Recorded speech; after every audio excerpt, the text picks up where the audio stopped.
Tudor must bench £35 million Spurs man who makes Dragusin look like a good signing. Last season, Ange Postecoglou's side finished 17th in the Premier League, but the gap between them and the drop zone was so great that relegation was never really on the cards. That's all changed now. Spurs are 16th in the standings with 11 games left, and in-form West Ham United are fighting tooth and nail to escape from the bottom three, just one defeat from 6, and trailing Igor Tudor's side by only 4 points. The club need to make a change, and there is no time to waste. In defence, Spurs are porous, and while Cristian Romero still has 2 matches of suspension to serve, Tudor must seriously consider dropping Radu Dragusin.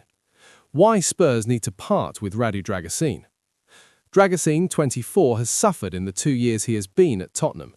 The Romanian international joined from Genoa for a £27 million fee midway through Postecoglou's first season, welcomed to combat an injury crisis across the rearguard. However, he struggled for form before rupturing his ACL against Elfsborg 1 year ago. That kept him out until the final days of December. The team battling against relegation. Twice, the top-knotted defender has made a direct error leading to a goal, and it's for this reason that Tudor might want to drop him, especially when Romero returns and Kevin Danso is back from injury. Indeed, Spurs are one of the most error-prone sides in the Premier League, and Dragusin has hardly eased that concern since being drafted in. Some would argue that Dragusin is being scapegoated. After all, Spurs' backline has been shorn of depth, and those further up the field have flattered to deceive too. There's one star, in fact, who has entered the fray at a similar time as Dragusin, and he may even be operating at a lower level right now. Spurs star is already making Dragusin look good. In January, Tottenham had a whole host of problems that they needed to overcome. However, key issues were not addressed, and Conor Gallagher was the statement signing, joining from Atletico Madrid for a £35 million fee. Gallagher is a workhorse with a wealth of experience in the Premier League and out in Spain. Moreover, he is a 22-cap England international.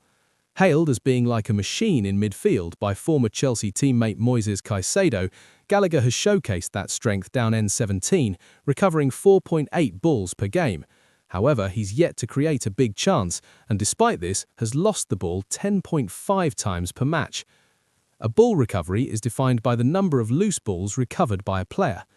He wins duels and zips about, but there's been a distinct lack of creative quality from the 25-year-old thus far in 2026, and it's proving a problem in the centre of the park, especially with James Maddison and Dejan Kulusevski still sidelined through injury. While Dragusin has been something of a problem of late, Gallagher is unable to fulfil the duties he has been designated since the start of the calendar year, and with Pedro Porro returning from injury, the exciting Archie Gray may be preferable in the middle of the park. Dragusin is struggling, but Gallagher is a seasoned Premier League star who was signed to turn things around for Tottenham. However, his lack of quality and confidence on the ball right now is startling, and Tudor is going to have to make a tough choice soon if he wants to pick the perfect team to finally make headway in the table. Currently, Gallagher hasn't clicked into the Spurs system, and if Tudor wants to persist with his 3-man backline, he might want to make the bold call to drop the January recruit. Tottenham need more variation in the centre of the park, and Gallagher looks a little stale, yet to offer the creative solution that the club so desperately needed when they headed into the winter transfer window.